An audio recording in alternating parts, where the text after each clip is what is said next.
Marcus Jones walked slowly through the rain, feeling completely ignored. The 17-year-old pulled his jacket tighter as water dripped from his curly hair.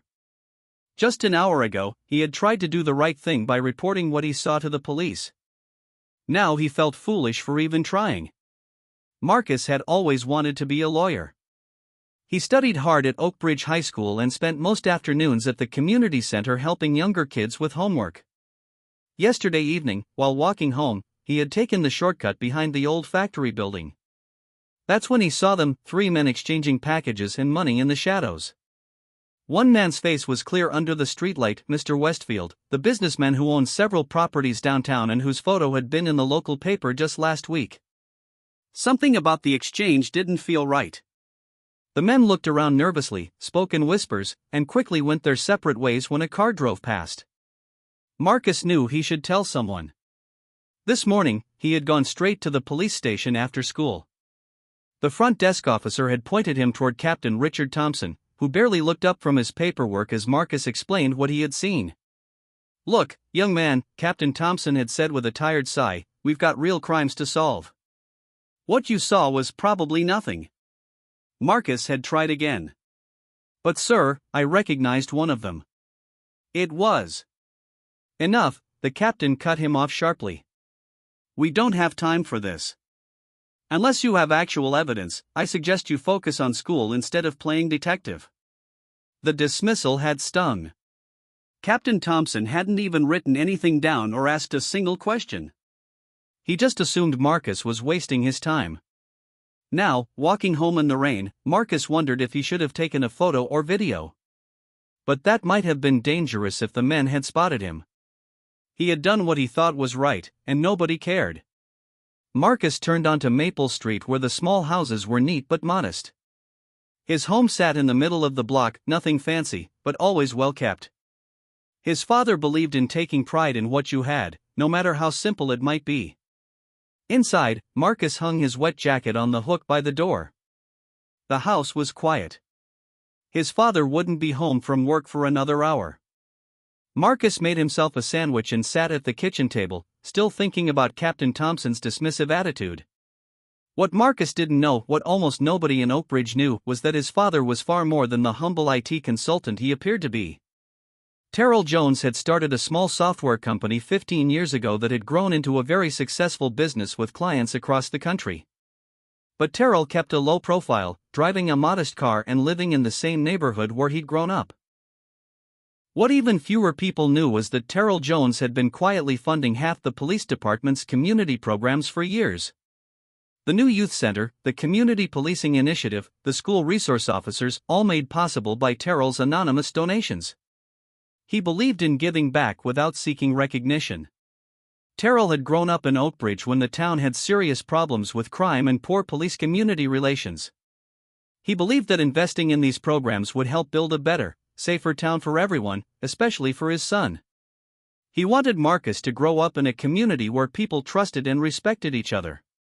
Captain Thompson himself had given speeches praising the anonymous donor whose generosity had transformed the department. The captain had even said, "Whoever this person is, they've helped us build bridges with parts of the community we struggled to connect with before." Yet today, that same captain had dismissed Marcus without a second thought, never imagining that he was speaking to the son of the very benefactor who made his community programs possible. When Terrell would come home tonight, Marcus would tell his father about what happened. And Terrell would need to make a difficult decision about whether to remain in the shadows or to finally step forward and use his influence more directly. The quiet arrangement that had worked for years was about to change, all because a police captain couldn't spare 5 minutes to listen to a teenager who was simply trying to do the right thing. Terrell Jones parked his car in the driveway of his modest home on Maple Street. Though he owned a tech company worth millions, he drove a 5-year-old sedan and lived in the same neighborhood where he had grown up.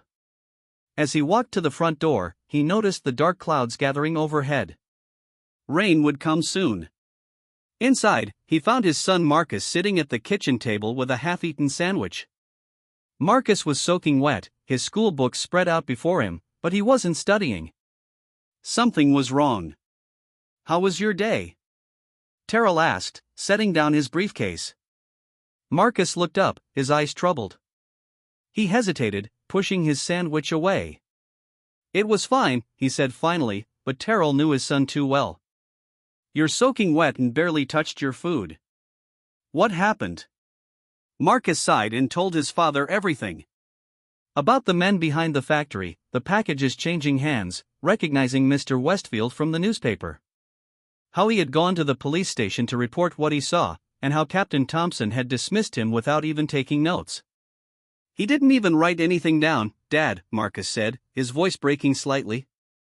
"It's like I wasn't worth listening to." Terrell's expression darkened as he listened. For 15 years, he had donated millions to the Oak Ridge Police Department. New training programs, community outreach events, equipment upgrades. All funded anonymously by Terrell's foundation. He had believed that supporting from behind the scenes was the best approach. Let the work speak for itself without his name attached. "I'm proud of you for doing the right thing," Terrell said, placing a hand on his son's shoulder. "You showed more character today than Captain Thompson did." That evening, Terrell made Marcus's favorite dinner, spaghetti with meatballs, and they watched a comedy movie together. But his mind was elsewhere, turning over what had happened and what he should do about it. After Marcus went to bed, Terrell sat in his study with an old photo album. He turned to a picture of his late wife, Emma, holding baby Marcus in the hospital. Emma had died when Marcus was only 3, leaving Terrell to raise their son alone. "I've been doing this all wrong, Emma," he whispered, touching the photo gently. "Writing checks isn't enough if the system still treats our boy like he doesn't matter." Emma had always been the brave one, the one who spoke up when something wasn't right. After her death, Terrell had retreated into his work and his quiet giving. Now he wondered if that approach had been a mistake. That night, Terrell barely slept. He kept thinking about Captain Thompson dismissing his son without a second thought. The same Captain Thompson who gave speeches praising the anonymous donor whose generosity had transformed the department. The irony was bitter. By morning, Terrell had made up his mind. Over breakfast, he told Marcus he was proud of him for reporting what he saw. "Don't let yesterday discourage you," he said. "Sometimes doing the right thing takes more than one try." After Marcus left for school, Terrell went to his home office and made 2 important phone calls. The first was to his lawyer, Barbara Wells. "I need you to prepare some documents," he told her. "I'm going to make some changes to how my foundation operates." The second call was to Mayor William Bennett, who was hosting the annual police fundraising dinner that weekend. "Will, it's Terrell Jones," he said when the mayor answered. "I know I've declined your invitations before, but I'd like to attend the dinner this Saturday." "That's wonderful news, Terrell," the mayor said, surprised. "We'd be delighted to have you." "And I'd like to say a few words, if that's possible," Terrell added. "Of course." "May I ask what about?" the mayor inquired. Terrell looked at the photo of Emma on his desk, drawing strength from her memory. "Yes," Terrell said firmly. "I'll be attending. And I have something important to say." After hanging up, Terrell opened his laptop and began typing. The words came easily now that he had made his decision. For years, he had believed his money could create change from the shadows. Now he understood that some problems needed to be faced directly, in the light. Captain Thompson and the entire police department were about to learn who had really been supporting them all these years. And exactly what that support required in return. The Grand Hotel ballroom sparkled with light from crystal chandeliers. Men in dark suits and women in elegant dresses moved around the room, holding champagne glasses and chatting. In one corner, police officers in their best blue uniforms stood in small groups, their badges shining under the lights. Captain Richard Thompson stood near the podium at the front of the room, smiling broadly as he talked with the police chief and several wealthy business owners. The annual fundraising dinner was going well. The silent auction items had already raised more money than last year, and several large donors had promised generous checks. "This new training program will really transform how we connect with the community," Captain Thompson explained to an older couple. "Our anonymous donor has been incredibly generous, but we could always use more support." At that moment, Terrell Jones entered the ballroom through the main doors. He wore a simple but perfectly tailored dark suit. Unlike most guests who arrived in groups, Terrell came alone. Few people noticed him at first. Though his company was successful, Terrell rarely attended social events in Oakbridge. Mayor William Bennett spotted Terrell and quickly moved to greet him, shaking his hand warmly. "I'm so glad you came," the mayor said. "Are you ready?" Terrell nodded. "As ready as I'll ever be." The mayor smiled and moved to the podium. He tapped his glass with a spoon, and the room gradually fell quiet. "Ladies and gentlemen, before we begin dinner, I'd like to introduce someone special," Mayor Bennett announced. "For years, he's been our anonymous benefactor, funding everything from new equipment to youth programs. Many of you know him as a successful businessman, but few know the extent of his generosity to our town. Please welcome Mr. Terrell Jones." A surprised murmur spread through the room. People turned to each other, whispering questions. "Terrell Jones? The quiet man who lived in that small house on Maple Street? He was the mysterious donor who had given millions to the police department?" Captain Thompson's welcoming smile froze on his face as Terrell walked to the podium. Suddenly, he recognized the man, the father of the teenage boy he had dismissed 2 days ago without a second thought. Terrell took a deep breath as he reached the podium. He had practiced his speech many times, but now, looking out at the surprised faces, he decided to speak from the heart. "Thank you, Mayor Bennett," Terrell began. "For those who don't know me, I grew up here in Oakbridge, in the East Side neighborhood.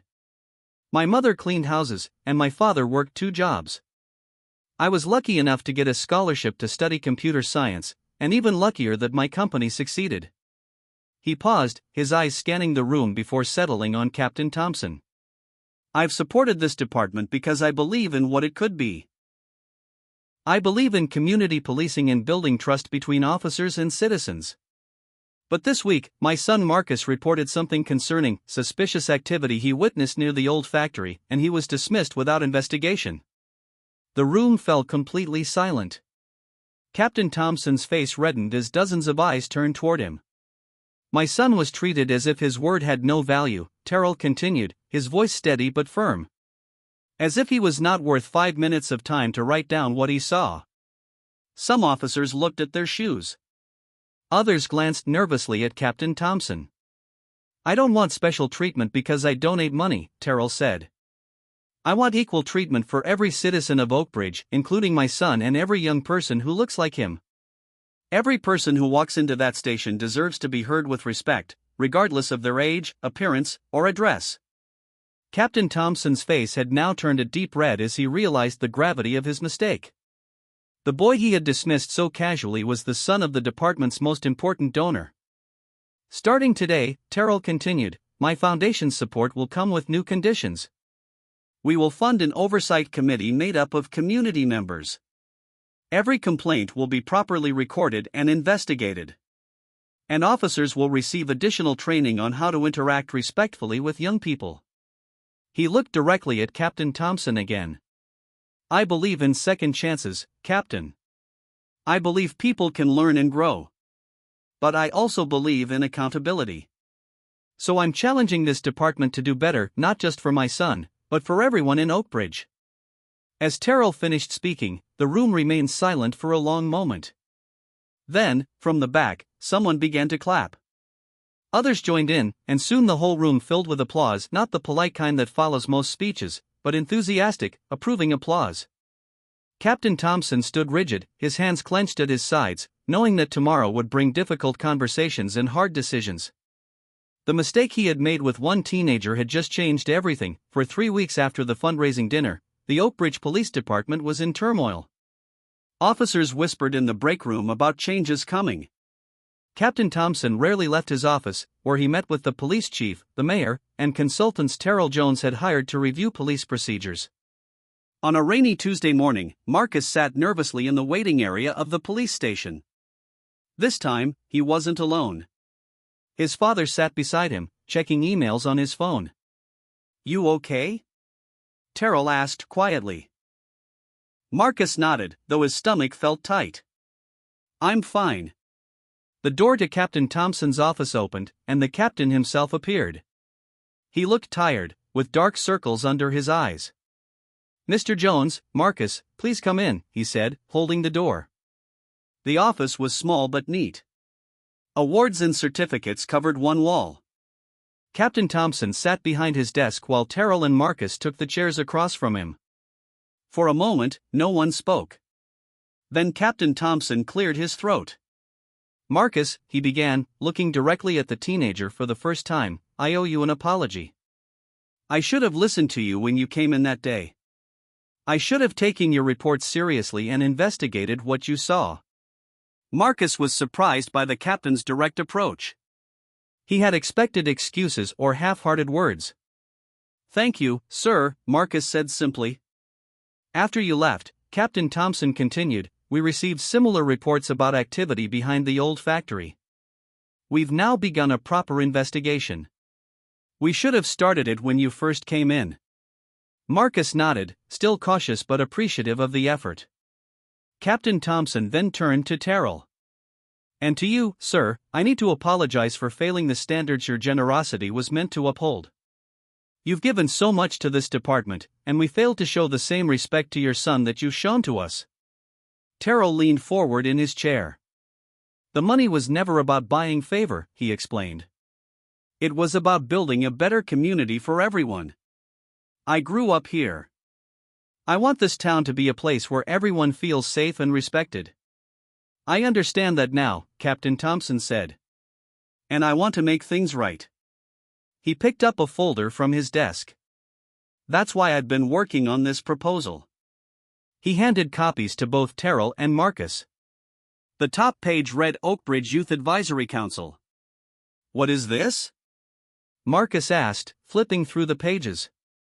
"It's a new program where young people from all parts of town would work directly with police on community issues," Captain Thompson explained. "Training officers on how to talk to teenagers. Reviewing policies that affect young people. Creating safer ways for teens to report problems." Marcus looked up, interested now. "Who would be on this council?" "Young people like you," Captain Thompson said. "And if you're willing, I'd like you to be its first chairperson." Marcus glanced at his father, who nodded encouragingly. "I think you'd be perfect for it," Terrell said. Captain Thompson continued, "The council would meet monthly.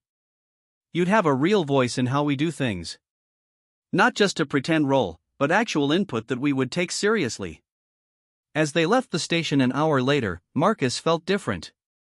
They had discussed details of the council, potential members, and the first meeting date.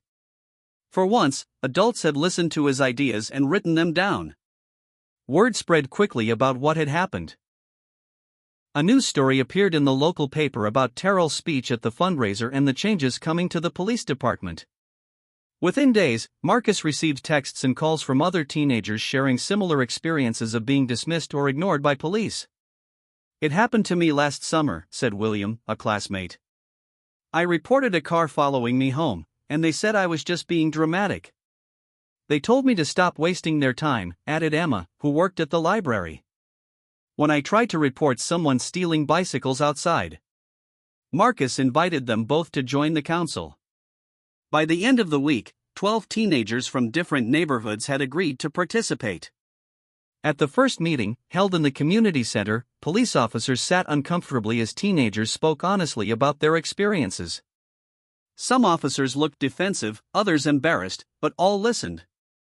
When Marcus stood to speak, the room fell quiet. This was the same boy who had been dismissed weeks ago, now leading a meeting with senior police officers taking notes on his words. For the first time in his life, Marcus felt his voice mattered not despite who he was, but because of it. The path forward wouldn't be easy, change never was, but something important had begun in Oakbridge, all because he had refused to stay silent. The community center bustled with activity as people filled every seat in the large meeting room. Colorful balloons and a banner reading 1-year anniversary Oakbridge Youth Advisory Council decorated the walls. Teenagers in smart clothes moved through the crowd, greeting police officers and community members with handshakes and smiles.